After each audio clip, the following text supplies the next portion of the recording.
pengambilan keputusan. Jawabannya sedikit error. Gitu juga sebenarnya persaingan sih Mbak kalau dari sisi perusahaan. Maksudnya kadang-kadang kenapa kok dia berani menjual dengan harga lebih mahal? Mungkin dia punya barang yang kualitasnya lebih bagus misalnya, kan bisa jadi.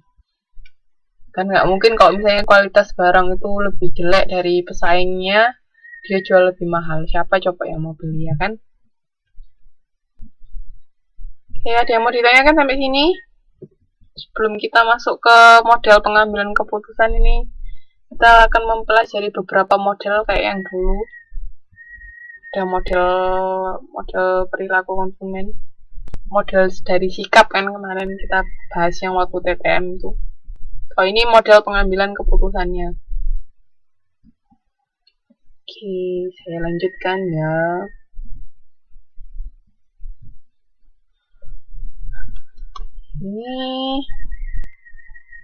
Ini ada namanya model Nicosia, atau ini kenapa kok namanya Nicosia, karena pencetusnya namanya Francesco Nicosia.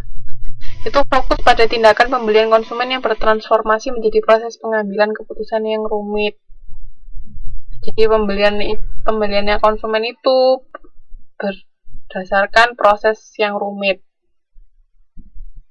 Itu kalau menurut model dari Nicosia. Jadi ada komponen utamanya atribut perusahaan dan atribut psikologis konsumen, terus pencarian informasi dan evaluasi konsumen terhadap output perusahaan dan atribut lain, sama motivasi konsumen. Jadi intinya sebelum konsumen itu membeli suatu produk, dia melewati proses pengambilan keputusan yang ruwet. Jadi mungkin bisa ke wanita ya, cenderung ke wanita kan mesti banyak pilihannya, banyak milih satu barang aja misalnya bisa 1 jam seperti itu. Jadi kan prosesnya rumit, dibandingin harganya, warnanya, kualitasnya, terus cocok enggaknya, nah itu kan seperti itu model Nicosia. Jadi kalau intinya kalau Nicosia itu prosesnya lebih rumit. Itu gambarnya bisa dilihat di halaman 8.37.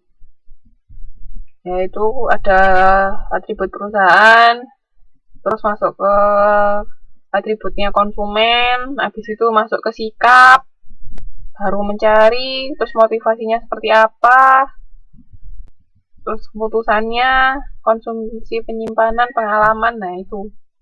Jadi feedback. Jadi alurnya seperti itu ya. Lebih rumit, urutannya lebih banyak. Mulai dari input dari perusahaan, itu misalnya iklannya, pengiklanannya seperti apa, terus mempengaruhi kita, cocok nggak sama kita, terus sikap kita positif atau enggak, terus evaluasi, motivasinya, pembeliannya sesuai enggak sama kebutuhan, seperti itu. Paham untuk model Nicosia? Ada yang mau ditanyakan? Mana untuk model Nicosia?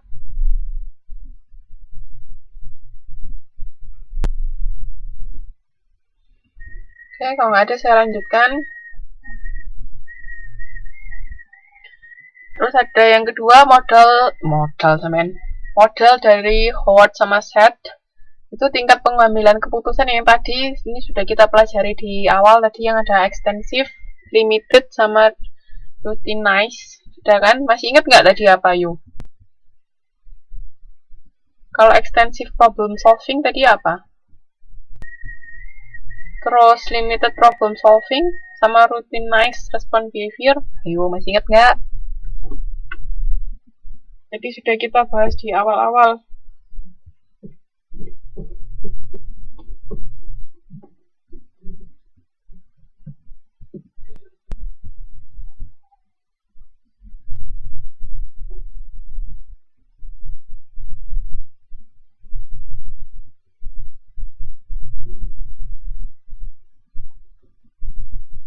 Ayo, masih ingat nggak?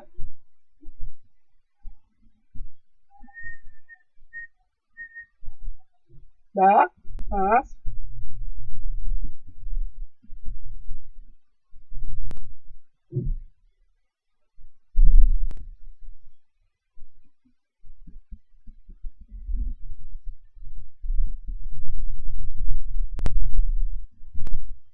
Halo.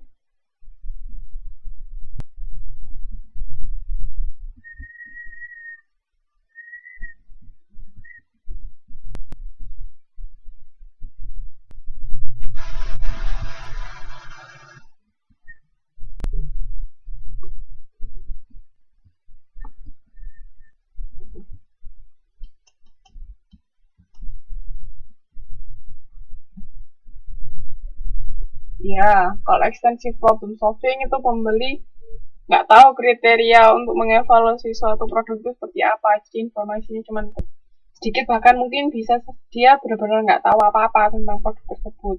Makanya dia membutuhkan waktu untuk mencari informasi tentang produk tersebut. Itu extensive problem solving. Terus yang limited problem solving,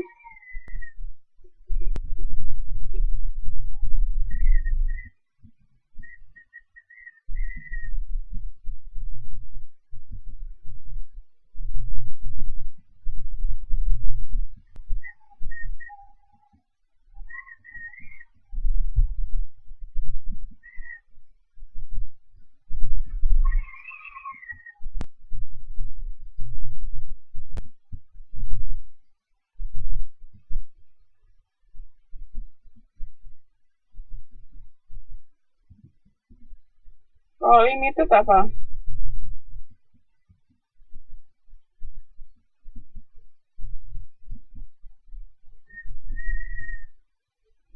Kalau yang limited, berarti dia sudah punya cukup informasi ya untuk mengevaluasi kriteria suatu produk. Terus kalau yang routinized response behavior, ya udah dia udah kebiasaan beli produk barang-barang sehari-hari seperti itu. Jadi udah rutin pembeliannya, jadi nggak perlu nggak nggak perlu apa namanya bingung-bingung lagi, udah sebagai kebiasaan. Terus komponen utama dari model ini ada variabel input, output, hipotesis, sama eksogen.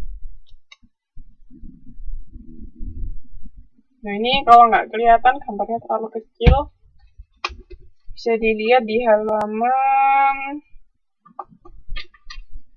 bentar, halaman 8.40. Nah di situ inputnya itu apa aja dari atributnya ya, dari brand, kualitasnya seperti apa, harganya, macam-macamnya tadi atributnya, terus simboliknya juga sama. Nah, habis itu habis input kan outputnya ya tadi kita kita beli apa enggak, terus sikap kita seperti apa, terus intensitas pembelian kita kayak gimana, perhatian kita. Terus kalau yang construct hipotesis itu ada motifnya, ada non specific motif, specific motif, terus predisposition, decision mediators, sama evoke set tadi. Satisfaction, kepuasan juga mempengaruhi.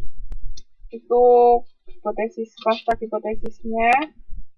Jadi apa yang mempengaruhi kita dalam mengambil keputusan. Terus kalau variabel eksogen ini ada evaluasi model sama dinamika model. Jadi gimana situasi dan kondisinya. Terus habis itu ini ada juga personality, kelas sosial, budaya, organisasi, itu yang variabel eksogennya yang mempengaruhi.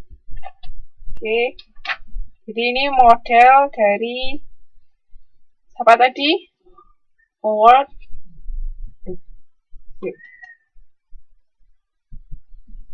Howard sama Set. Tunggu. Iya, Howard sama Set.